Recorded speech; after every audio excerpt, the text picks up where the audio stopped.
Don't skip our episodes. Like, there's no boobs anywhere. Don't skip through looking for boobs. There's no boobs. Try to catch me howling at the moon.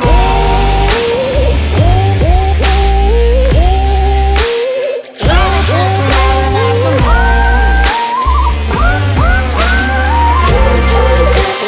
Try to catch me howling at the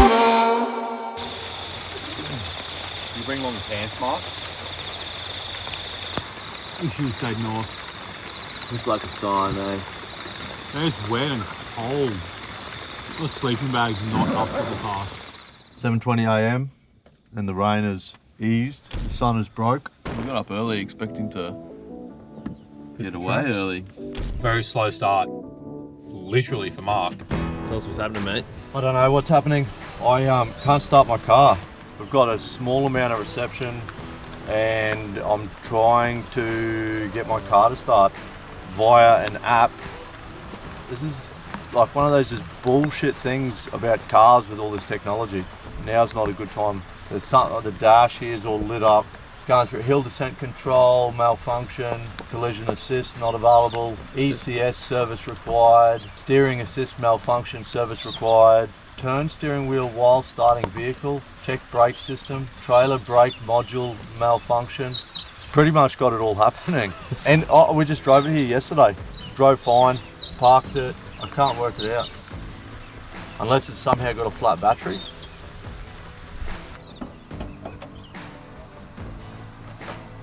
Camp next door to us has this little pink jump pack and it's going to do the job perfectly. I've thought about grabbing one of these for a while. We've normally got one in Steve's car, but we don't have Steve's car down here, so I mean, surely it only goes in one way.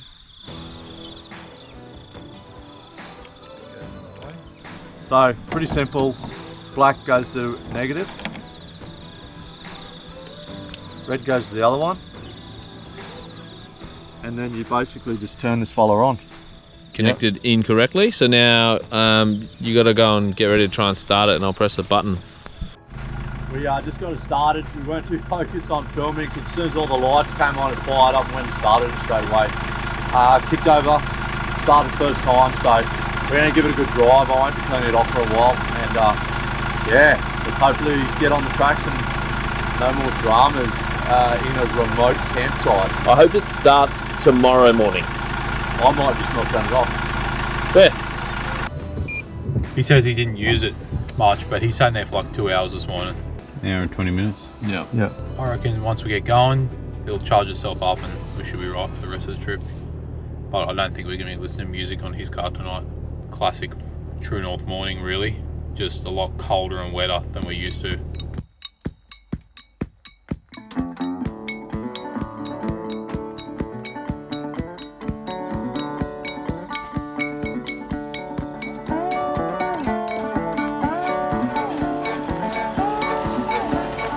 It's been in the rain for an hour. Oh, that's his problem. Yeah. That's your problem. Hey guys, so good morning. Very slow start this morning. We thought we'd be out of here long ago, but I don't think the place behind us needs much introduction, the Dargo Hotel, but for those of you who don't know where we are, we're in the Vic High Country, and so far it's a lot colder and wetter than we're used to up the Cape. Much better.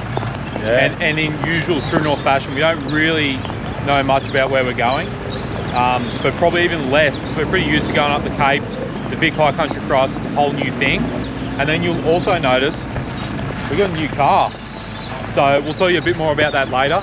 Yeah, it's very cold. We're going to take our key back over to that office. Yeah. Get our $50, get some coffees and some breakfast maybe. Yeah. All right, let's go on the road. Do that.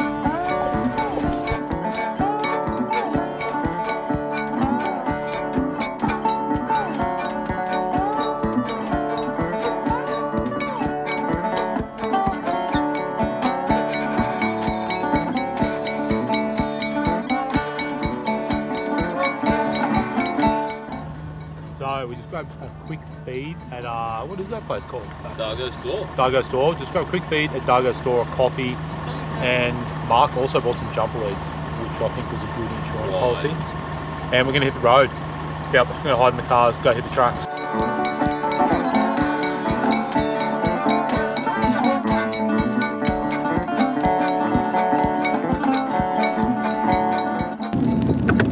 So we just checking some maps out here. We've got a few directions and little tips from Adrian, who owns One Stone Armrest. He's actually going to come out and meet us tomorrow or the next day, I think, for a couple of days and show us around. First one is we're going to hit the Crooked River track. Is that it, Baxter?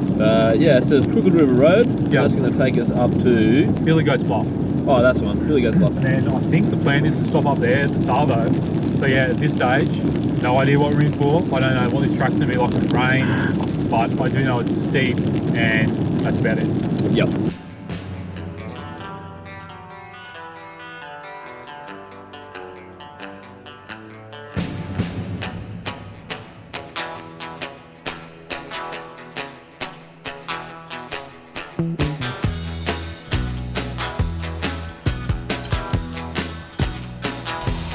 So we're not far now from the start of the Billy Goat Bluff track. Figure it's probably time to let a bit of air out. Might get a bit rockier and trickier. So I took about 60 seconds out around all tyres. So that could be, I don't know, you reckon maybe 30 now? No, I reckon they went from about 40 down to about 25. Oh, just guessing, we've got no idea. I've always gone 30 seconds, 10 psi. That's just a ballpark rule. Yeah. What would you want? If you could pick a number, then like PSI in your tyres? Without seeing the track as well? I don't know, I'd probably 20. I'd be going for like 25. You can always let it down more, I suppose. Yeah, but we can't pump back up. Easily, we're struggling. We're going to struggle to pump up tyres if we need to do that. So anyway, I'm sure Stevie was in charge of the compressor. So I've just let some air out of the tyres. Pretty wet out there, raining still. And we have just gone over the Kingswell Bridge. From there we've got a short drive. All I know about Billy Goat's Bluff is it's steep, and I know it's been raining for about 24 hours, so I don't know if that means it's real slippery or if it's okay, but we're about to find out.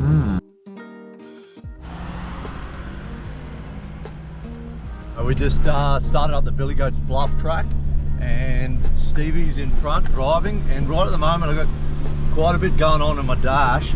Like a bit of a Christmas tree at the moment. I'll give you a look at that. Yeah, so I'd say all those lights have got something to do with the fact that the car was flat this morning. I don't know exactly why. I didn't believe I left anything going. So yeah, something tripped the computer and didn't like it. Hopefully over the course of 4 or 5 days, starting and stopping it, they just sort themselves out. Hey man, doesn't look like there's any tracks on this at all in front of me, eh? So the first one's today, I think. Yeah, righto. I'll be pretty good if we get to the top, mate, and we're the only ones up there. Yeah, that's it, yeah. And I don't know if there's another way down from here, but I mean, I'd imagine this weekend, being a long weekend, be a few people up here, but yeah, no one up or down today, so. Mate, with that rain around, I think first thing this morning, everyone just got out of here. That's true, yeah, and it has been raining pretty heavy, so if there were some trucks, they might have been washed away.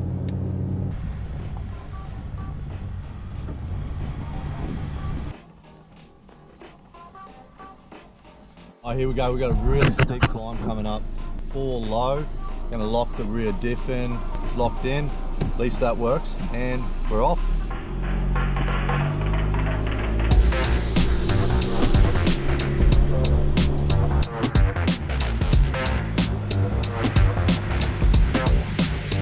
So far we've probably done about 300 or 400 meters, and it is very steep. A little bit of water on top too, just slipping just a little bit. We decided to keep the cars a bit further apart, just in case. I mean, it's called Billy Goat's track, but it's steeper than I thought it'd be. And I think, like, I'm looking at it on camera as you do it, it doesn't look steep on camera at all. No, it doesn't look steep on camera. And this next section's steeper. I think the drone will do it more justice, but yeah. That's pretty good. That's what you do it for. That gets the heart pumping a bit. Also, the views at the top are going to be incredible. So I've got this next little section of track here. Heaps rockier than the last one, a little bit steeper again. I've got rear diff lock in, low range, in drive. Yeah, let's do it.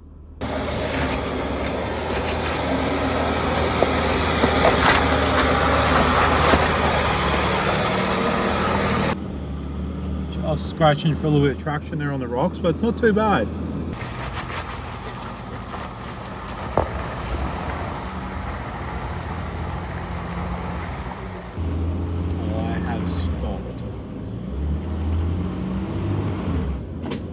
What is even happening there?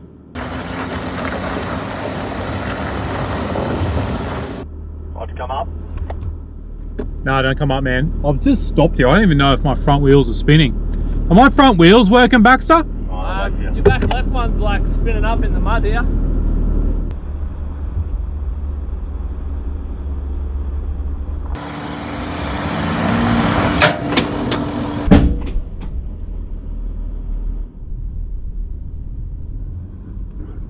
That was that gearbox sound, eh? I don't know what that was, but it sounded bad. Oh yeah, no, I've read about that. Just that sound happens just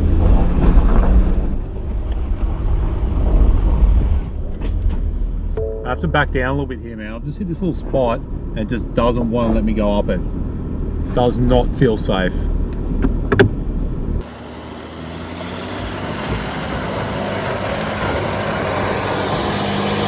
Oh, just a little bit of momentum is all I needed there to get up that. But I was trying to do it nice and slow and controlled. And once I got to that spot, it just sort of hung up both wheels and the car stopped. And getting going again meant I had to go backwards probably half a car length and give it a bit. And it didn't feel real good.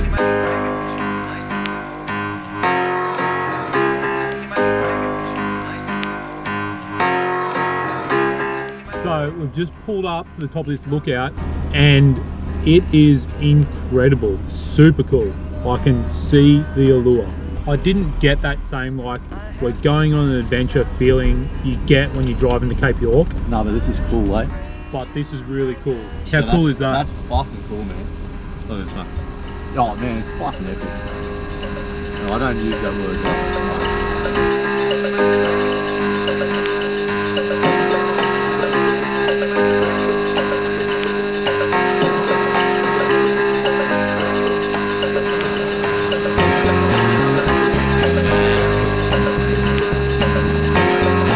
We are pretty much at the top of Billy Goats here, and this car is in bad shape. We're going to jump out and have a look. Wait till you see this. We're just coming up on Stevie's, pulled over, and there is a Hilux in a bit of strife. Oh yeah, he's not going well.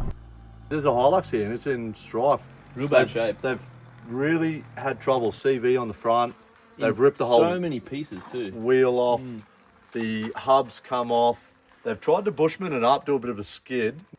The straps are around sort of the axle. You need one front and back if you're ever going to do it. To keep the straps off the ground, get a bit of flex, and you would have driven it, or you would have driven it. Could have driven it. Or driven it, all the way back to Bright from here. You'd be doing well. I reckon they've just done that just to get it off the track, eh? I'd say it's failed somewhere up there. I'd say that just up there, it's failed. And they've put the skid on, dragged it all the way down here to get it off the track. And they've put the skid on just to get down, and this one little section which is a bit wider, and that's what I'd say. You reckon they'll come back with parts and try and fix it as well? Man, they'll come back with someone who knows what they're doing. Helps. If that was Noel's car and it did it to us, we'd just leave it here. We might have to send him a message, ask him to move over a bit so we can park the Ranger here later and give Norwell the coordinates. Through the hard times and the good, I have to celebrate you, baby. I have to praise you like I should.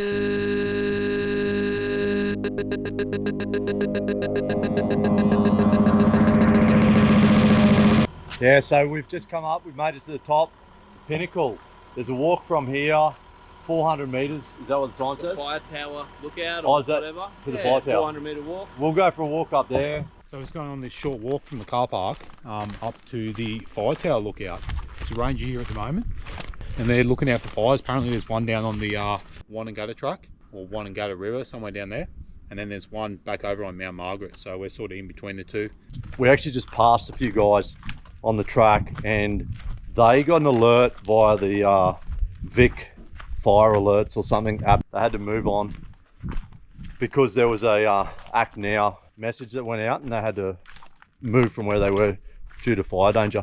Obviously when there's a risk that the fire might start moving, they have a guy stationed up here for lookout.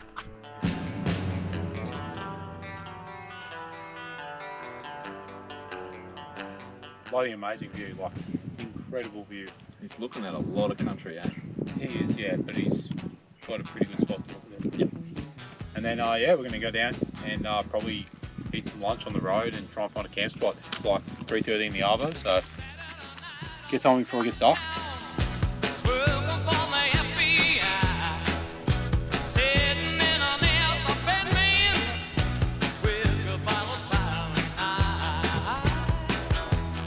So, we look at this campsite that Adrian sent us. He says... What you could do is if you've gone from Dargo, We did. head on up to the Crooked River track, Did that. up to Kingswell Bridge, and then cross over there to the Billy Goat's Bluff. Yeah, we did that too. There's the Pinnacles lookout up there from the fire tower. Just before you get to the fire tower, there's some pretty good campsites at altitude. I reckon that's Fire that. tower.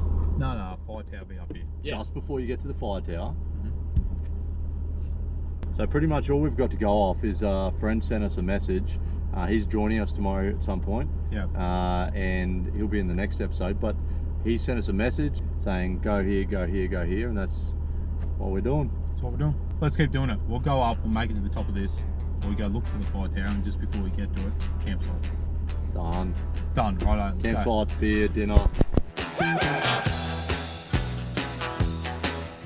Yeah, so we've pulled up a camp. We're actually at camp early for once. Rolled our swags out. We knew they'd be a little bit damp from last night, but apparently they're quite wet. I left my window open last night, so this end of my bed is wet. So we're doing the car clothesline. I'm sure everyone's been there before. Sweet, I'm glad we got here early. This would have been terrible, eh? How wet's yours, Baxter? Pretty wet.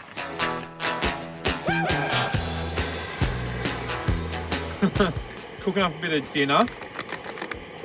We've got a couple of little freeze-dried meals here and some lamb cofters. They're going to go in the pan. We'll chuck some water in the pot there so we get some boiling water for our freeze-dried meals. And basically, I'll quickly go through what these are because we haven't used these before. They're campers pantry, but they're just a cheesy chive and mash. So we can cook a protein, which is our lamb cofters or a steak or whatever you want, and then add that as a side meal. Just an easy thing. Instead of having to carry potatoes or whatever to have in your meal, you can just do that.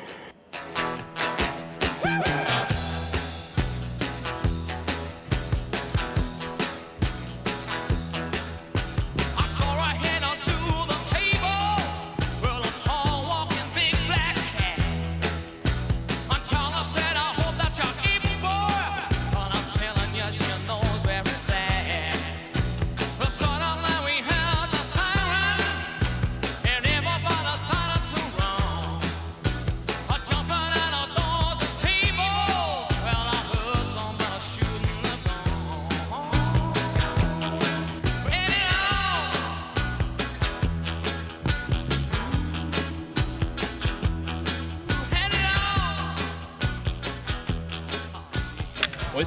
Yeah, cheers, man. Thank you. Not a bad view for a beer, right? That view out there is sensational. We've been up here for about 10 or 15 minutes now. Anyway, tell us about your shit here. I was just telling the boys a story about my ears, and I thought, oh, maybe we turn the GoPro on. If you look at my ears, right, everyone thinks, oh, his features are so good. No, they don't. They do. This one here, nice, right? Perfect ear. And then this one here. So that one, Oh, it's hideous. that one. I was driving along as a kid. I reckon I was 9 years old, right? And you know, I was just sitting there. We're on a drive to Townsville, a 4-hour drive or something. And I was popping that like middle bit, just out like that. Oh, yeah. Yeah. Okay. You shouldn't keep doing it. You go. Yeah. And then the longer, and then it was just, I was just bored. I was irritable, you know. And then it started like going out, and then I'd let go of it, and it would stay there, and then it'd pop back in. Oh, cool, right? Stay there for like 3 seconds, 4 seconds. Yeah. And then it popped in one time. After about like 5 minutes, I'm like trying to push it back out, and it kept popping back the other way. You reverse your ear. Yeah. And Bullshit. I am not shitting you. You told us that we wouldn't believe you, but really? Yeah, man. You gave him the benefit I of the doubt moved at the that. start, too. I moved that cartilage. Something's obviously maybe broke or cracked in there, and now it sits like that. Yeah, and you know how they say that like true beautiful women and men and that, it's about symmetry. when you did you ever think about doing that so that you were beautiful the other ear to Nope. beautify yourself? I was pretty. It took Traumatized. It took the rest of the trip a couple of hours. I was pretty worried about it. I don't think I even said anything to my Why didn't folks your until mum- years later. Oh, really? She might have noticed it They like a didn't couple notice. of days later. Like, and, geez, Mark's so beautiful, and then they get the Townsville and they're like, something wrong with that kid. and I don't think my mum believed me either. Look, I believe you. That's but what happened. If you told me you were lying to me, it wouldn't surprise me. I will not tell you I'm lying to you. Moral of the story: if you hold it there long enough and the wind changes, but no, that story's not a joke. Yeah. Well, I mean it's a bit of a joke, but it's not a lie. Yeah. This could be the episode that breaks us. The whole channel in jeopardy. Try to catch me howling at the moon.